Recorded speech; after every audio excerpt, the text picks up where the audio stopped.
Good morning. Good morning po, DJ Chacha, Miss Maricel. Magandang umaga po. Magandang umaga, Ma'am Dana. Thank you po sa inyong panahon. Ma'am, question lang. First po ba ito na ganitong incident na gagawing surrogate mother yung nakita ninyo? O nangyari na rin po ito in the past? May mga ganito na ring insidente? Actually, pang ilan na to, DJ Chacha, parang siguro mga handful na yung nakikita natin na ganito. Pero dun sa mga kwento, parang hindi lang dito sa Pilipinas yung recruitment. One of the things that we're looking at is parang third country recruitment, kagaya po nitong case na ito. Kasi itong case na to, OFW talaga siya sa Hong Kong. So supposedly, dun siya manggagaling papunta dun sa Georgia. But yun nga po, na-detect ng ating mga immigration officers na hindi talaga yung work niya sa Hong Kong ang pupuntahan niya, but something else. Paano po nakita yon ng Bureau of Immigration? Actually, lumabas lang yung mga dokumento niya during the interview. Kasi regular OFW lang naman siya. So actually, walang masyadong kailangang tingnan or tanungin about her. But during the basic questioning, may lumabas na dokumento na nagsasabi na siya ay talagang patungo ng Georgia for surrogacy. Kaya yun nga rin po ay kinagulat ng ating mga immigration officers because this is not just a regular OFW, talagang biktima pala siya ng trafficking. Oo. At sa ngayon po, hinahanap nyo pa itong tao na nakausap niya daw sa Facebook online through Messenger na nag-alok sa kanya ng 490,000 pesos? Yes, yun yung nakikita natin na trend ng recruitment ngayon, particularly dito sa surrogacy. Merong mga Facebook group na nag-o-offer ng parang mga surrogacy sa ibang bansa, hindi lang dito sa Georgia but even in other countries. Madalas yan, may mga Chinese clients na yun yung dadalhin nilang sanggol or bata sa sinapupunan nila for a huge amount. Ang offer sa kanila, parang every month meron silang stipend na ibibigay sa kanila. Pero nakita natin yung nito, no, even in other countries, merong mga cases na ganito na inabandona na lang sila ng fertility clinic, naiwan yung mga babae na dala-dala nila yung sanggol kasi sila may mga undocumented saka mga biktima lang ng trafficking. So they were not given the care and protection na kinakailangan po ng talagang regular na worker. Pero yung ganito po na trabaho, pwede po ba talaga tong ialok sa mga Pinay? Kasi sinasabi ninyo hindi nga ito yung first time na may nahuli ang BI na ang Mhm. sinasabi magdo-domestic helper but it ended up magiging surrogate mother. Kung Mhm. kung interesado ang isang Pilipina na maging surrogate mother, paano po ba yung proseso na dapat daanan nila? Actually, wala po tayong batas tungkol sa surrogacy. So there is still the gray May area gray tungkol dyan. area, ayun. Yes.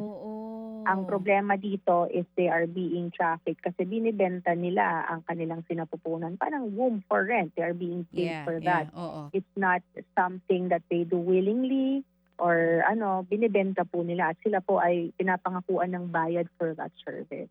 So sa ngayon para malinaw, sa ibang mga bansa po pwede ito. Pero dito sa Pilipinas, wala pa tayong batas sa po pwede po ito. There are a lot of countries that are banning it. Okay. Marami ding bansa na walang mga batas about it. But yes, in certain countries, kagaya po ng Georgia, wherein ito ang fertility clinic na pupuntahan niya Mm. located, yun po legal sa kanila. But in other countries, and even in us, walang nasusulat. Oo, dun po sa mga nahuli ninyong Pinay, ganito rin yung modus, yung setup ay papunta din ng Georgia, ang ilan sa kanila? Yes, same din po, parehas na parehas. Pati yung online recruitment via Facebook and Facebook Messenger, parehas din po. Saka ang laki talaga ng offer, kaya very enticing din for females. At aside from that, kanina nabanggit nyo rin, bukod sa Pilipinas, meron pang ibang mga bansa na ganito rin ang nakikitang modus. Dito rin po ba yan sa Southeast Asia o medyo malayo na sa atin? And ang clients din po ba Mhm. nila ay kadalasan Chinese or iba-ibang nationalities po ito? Iba-iba po ng nationalities but kadalasan Chinese. And yes, yung mga neighbors po natin in Southeast Asia have seen the same trend, same problem in human trafficking dito sa surrogacy. Yun nga po yung mga na kukuha nating reports and updates tungkol dun sa mga ganong kaso is may mga illegal surrogacy houses, parang ganon, wherein they would stay there, iiwan lang sila doon, hindi nila nakukuha yung sweldo na pinangako sa kanila, pati yung mga kinakailangan nilang pagkain, vitamina, they are not given that. Talagang parang human farms ang lumalabas instead of a beautiful surrogacy incident na iisipin mo, it's not that. It becomes parang human farm ang nangyayari. O yung pangako sa kanila na aalagaan, hindi po ganoon yung nangyayari. That's right Oo, po. Kaya oo. ito talagang nakikita natin trafficking incidents talaga. Oo. So, ma'am, taga saang mga lugar itong mga Pilipina na nakikita natin na nabibiktima nitong illegal na surrogacy? Iba-iba po yung pinanggalingan kasi hindi kagaya dati na pagka-trafficking usually galing sa isang lugar kasi merong recruiter doon. Ngayon kasi dahil online na, iba-iba na yung pinanggagalingan nila and marami sa kanila mga OFW para siguro inisip nila extra income, ganyan. And the age range is around 20s to 30s yung mga edad na kinukuha nila. Ma'am, magandang umaga. Si Maricel po ito. Ma'am, nasaan na nga po ulit yung Pinay na biktima na supposedly pupunta ng Georgia? Nasaan na nga po siya ngayon?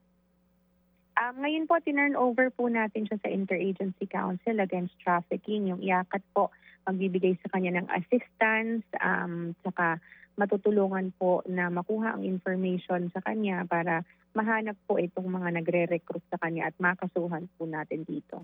Pero ang turing po natin dito sa 31 years old na Pinay ay biktima. Hindi po siya maituturing na kasama doon sa nagre-recruit papunta ng Georgia. Yes, siya po ay isang biktima kasi pinauo siya doon sa parang too good to be true na offer na 400,000, di ba? Saan ka naman basta makakakita ng gano'n? 9 months lang. May 400,000 ka na. Very enticing talaga. But it's too good to be true. So she was made to agree to these too good to be true offers. Kaya tinuturing natin siya na biktima. Okay. Pero ano po ang mangyayari sa kanya? Makakabiyahe pa ba to pabalik ng Hong Kong bilang OFW after the incident? Yes, kung legitimate naman po ang mga biyahe niyang susunod, wala naman pong magiging problema. Yun lang talagang itong biyahe na to is really just for surrogacy at yun po yung nakita natin doon. And ma'am, base po dun sa initial information na nakuha po ng Bureau of Immigration, ito pong nag-recruit sa kanya sa FB, grupo po ba ito? Individual? Pilipino po ba? Ano daw po ang nationality? Pilipino ang naunang nag-recruit sa kanya. Parang nirekomenda siya doon sa kausap sa social media. And then yung kausap niya doon sa social media, Filipino din. So mukhang may mga may mga galamay talaga at may mga links talaga itong sindikato na ito dito sa Pilipinas na nag-ooperate po to recruit yung mga kababaihan para po dito sa sistema na ito. At dahil Pilipino po sila, mas madali silang mahabol para masampahan ng human trafficking cases. That's right. Although syempre, hindi lang po yan nagtatapos dito sa Pilipinas. Meron po yung kanilang mga head o kanilang mga leader ng mga sindikato would be in other countries. Pero we consider this as a transnational crime. Pag nakita po ng Department of Justice na merong foreign counterparts itong mga ito, maaari po natin itong ipagbigay alam doon sa mga kapitbahay natin o doon sa mga bansang pinanggagalingan nitong mga recruiter na ito, nitong sindikato na ito, para sila din on their end, magawan po nila ng kaso yung tao. Ano po yung nasyon na tinitingnan natin, ma'am, na posibleng kasabwat nitong mga nag-recruit dito sa 31-year-old na Pinay?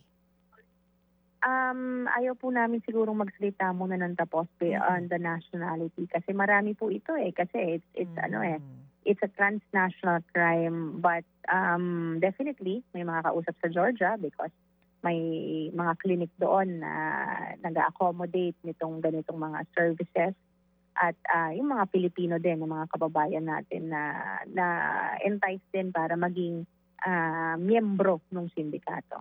Ma'am Dana, kapag po ba transnational crime, paano po yung sistema ng pagtugis dito?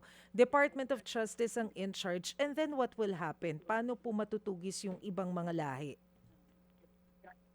Sa Department of Justice po, pwede po silang magsampa ng kaso since the crime is done here at saka Pilipina, yung biktima, talagang merong crime dito sa bansa natin despite it being virtual kasi on social media nangyari. Pero it's part of human trafficking. Pag sinabi kasi natin human trafficking, hindi lang yung actual tao na nag-recruit doon sa biktima but lahat ng cohorts niya. So pwede po yung kasuhan ng DOJ at pwede rin silang humarap sa sentensya dito. Pero kasi ma'am, kung nakabase rin sila sa ibang bansa, yung mga kasabwat nitong recruiters, paano natin sila hahabulin? Meron pong system ang ating batas na pwede tayong humingi ng tulong sa Interpol kung ito pong mga ito ay confirmed ng mga recruiter ay meron niyang maaari silang ilagay sa Interpol watch list para po kung nasan silang bansa na nandoon sila, matutulungan tayo ng law enforcement doon na kunin, hulihin po at maipadala dito to face their crime. Okay, yung nakaraan po kasi ng mga cases natin, nabanggit nga natin kanina, Cambodia, no? Yung pinakahuli na matunog, ngayon Georgia. Base po sa observation ng immigration, meron na ba tayong mga ibang countries na inaay nitong mga ganitong sindikato considering na nabuking na kasi sila dun sa Cambodia? Ano po, sa ngayon parang limited pa yung movement nila, hindi pa sila kasing dami. Pero it's a legitimate threat kasi sa ibang bansa talagang umusbong to dumami talaga yung mga nire-recruit nila. So mukhang dahil nahuhuli na sila doon, they're trying to have a base here or victims na manggagaling po dito. So yun po yung binabantayan natin ngayon and we're looking at the trends ng movement nitong mga taong ito na nare-recruit dito ng sindikatong ito. Sino po yung usually na target nilang i-recruit at ano po yung dapat natandaan nitong mga babaeng ito na red flag para hindi na sila maging biktima nitong mga recruiters? Kadalasan po mga single women na 20s to 30s, yung kumbaga hindi pa nagkakaroon ng anak, walang asawa. Yun po yung edad or age range na kanilang mga nire-recruit. In many cases, we've noticed po na may pati mga OFW ay nire-recruit nila siguro para ganito na they will just leave as regular OFWs and no more other documentation na kailangan ipakita. So I think that's one of the tricks that they're doing to be able to evade law enforcement. And yan po ang mga nakikita namin na mga bagay. Yun, oo. Ma'am, last na lang po kasi yung pinagdadalan sa kanila sa Georgia, it's a German-Georgian facility, right? Na for surrogacy po talaga. Nakipag-ugnayan na po ba tayo dun sa Georgia? Are they cooperative? Kasi kung wala pa naman dito sa Pilipinas na batas that are allowing women here na maging surrogate mother, baka pwede nating matimbrehan na dapat hindi nila tinatanggap yun dun, di ba? At mapanagot din po yung facility na iyon. Isa po yan sa mga for discussion ng Interagency Council Against Trafficking doon sa susunod natin na pagpupulong. Kung ano yung mga actions na maaari nating gawin para maitimbre or maipaalam po doon sa ibang bansa yung ganitong mga problema natin. Kasi syempre problema natin yan dito. Problema din nila doon sa bansa nila kasi nagagamit ang bansa nila as a place for trafficking and they do not want that also. So that's part of the discussion ng IAC at in the next few meetings. So sa ngayon, wala pa pong ugnayan ang BI or even ang DFA natin dito. May embassy po ba tayo dun sa Georgia? Para po ma-notify lang sila sa mga ganitong sistema? From what I know po meron and part po ang DFA ng Interagency Council Against Trafficking. So kasama po yan sa mga trends na dinidiscuss natin. And yes, through the DFA po, they're able to inform law enforcement din dun sa mga bansa na nakikita natin na mayroong mga pag-usbong ng trends na ganito. So informed naman po ang Georgia about this scheme. Ano pong tugon nila? Cooperative po ba sila? Yan po ay aalamin pa natin from the Department of Foreign Affairs. But normally po, ang mga ibang bansa naman ay very cooperative when it comes to these things. But that's the difficulty, that's the gray area because in their country, it's allowed. In our country, walang nasusulat but we tag it as trafficking incidents Oo. dahil ito nga ay nakikita natin na ganon. Oo. So there's that gray May area gray there. area. But Oo. yes, so we also believe na kinakailangan din ng legislation Mhm. to have clear guidelines kung ano ba yung pwede, ano ba yung hindi, para alam natin and we will be able to protect our women better. Kasi sa ganito na dahil ang gaganda ng offer, napapa-oo yung mga kababaihan natin. Oo, pero 'di ba dapat matik bawal na 'yun sa kanila kasi kung makikita nila sa Pinas hindi naman allowed ang surrogacy, ba't tinatanggap pa rin nila? Yun nga po ang gusto natin na maiparating sa kanila para they themselves doon tatanggihan na nila. Sige po, tignan natin kung anong magiging update dito sa issue na ito kasi nga padami ng padami ito pong scheme at naluloko rin ang mga Pilipino no, na may kinalaman sa illegal surrogacy. Maraming salamat. Ma'am May Dana, question ano lang po ulit. follow up lang po Ma'am Dana kasi kanina meron kaming na-report na mga Israeli national Sa doon sa Siargao. Siargao na overstaying na raw. Ano po ang balita natin dito, Ma'am Dana? Ayoko lang po sigurong pangunahan yung ating intelligence division but there is already people on the ground monitoring po yung movements and yung records nitong mga individual na ito na in question and if found na meron talaga sila na violation sa ating batas ay definitely po mag-i-issue ng mission order si Commissioner Viado para mahuli po itong mga ito at maipa-deport. At gaano kadami po itong minomonitor natin? Puro Israeli nationals lang po ba, ma'am? Not necessarily po, but all foreign nationals in the area. But particularly yung mga nagva-viral lalo, yung mga nakikita natin ng mga foreign nationals that might be doing activities dyan sa area na nakakagulo, nakakagambala dun sa community. Bakit Siargao ang tina-target nila? Yun ang madaming foreign nationals ngayon. Kaya tingin ko, it's really something that that people like going to. So pinupuntahan siguro because of the number of people there. Oo, baka maluwag din doon for foreign nationals? Ganun po ba yun? Not necessarily, but it's a popular spot for Okay. foreign nationals. Yan ang Oo. sabi ng tambayan ng mga AFAM. Oo, Kaya yeah.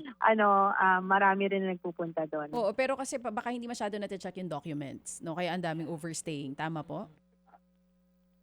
Hindi natin masabi kasi we have offices naman in the area. So wala silang reason to. Saka meron na tayong online na application for visa extension. So there's really no excuse for them to be overstaying. Walang excuse po kasi kahit Oo. saan they can extend their Oo. visas already. Pwede naman pala online. Baka lang hindi Ang dali sila lang aware. naman No? pala. Oo. Okay lang din naman sa atin mag-overstay sila. Basta di sila lumalabag sa batas. Hindi ba, Ma'am Dana? Basta po mag-update sila ng kanilang mga Yan. stay dito sa Pilipinas. Hindi sila nang gugulo at Oo. lumalabag sa batas natin. Walang problema kahit mag-swimming sila na mag-swimming dyan sa Siargao. Walang problema po sa atin. Pero the moment that they violated the laws of the land, nag-overstay sila, hindi sila nag-update ng visas nila dito, nang gugulo na sila dyan, then Oo. that is when we sweep in to take action. Oo. Ma'am, last na lang po talaga, bago namin kayo pakawalan, alam namin na busy Yes, day ang yes po. Monday para sa inyo. Kamusta po yung bilang ng mga tourists natin? Lalo pa medyo apektado po ang tourism dito po sa pagtaas ng presyo ng langis. Nabawasan po ba? Actually, minomonitor po natin to, lalo nitong nakaraang Holy Week. Hindi po masyadong nagbago yung figures ng last year sa this year na Holy Week. Parang mga nasa 700,000 arrivals and something like that din po for departures. Very, very similar yung figures from last year and this year. Siguro because karamihan sa mga tickets ay pre-booked bago pa magkaroon ng conflict sa Middle East. So, tinuloy lang yung mga biyahe. Pero ang napansin namin na bumaba talaga is yung arrivals from Middle Eastern countries. Parang bumaba ng 70-80% yata ang ibinaba ng arrivals from Middle Eastern countries. Tapos ano pong nationality pa rin ang number 1 na turista natin dito? Ang number 1 natin ngayon, Americans, ang pinakamarami. Marami dyan yung mga balikbayans na nag-uuwi kasi talagang maraming nag-uuwian ngayon na balikbayan after the pandemic. Sige po, we're gonna wait siguro mga a few months from now dito sa magiging tally sa mga turista natin kasi tama kayo, baka pre-book na yung mga tickets natin dun sa nakaraang Holy Week. Maraming salamat po, Ma'am Dana, for your time. Anytime po. Salamat and good morning. Ayan, ang always ready din na Salamat. spokesperson ng BI, very pleasant, Ma'am Dana Sandoval. Mga kapatid, para sa iba pang mga balita at impormasyon, sundan niyo po kami sa X, Instagram, Facebook at syempre sa TikTok, True Network PH. Mag-subscribe din po kayo sa aming YouTube channel, True Network. May website din po tayo, truenetwork.ph. At pwede nyo rin po kaming mapanood sa Channel 19 ng aming True FM TV. Lagi pa rin makinig sa radyo dito po sa 105.9 True FM dahil dito, laging true sa'yo, kapatid. Dito tayo sa totoo, tunay at tapat.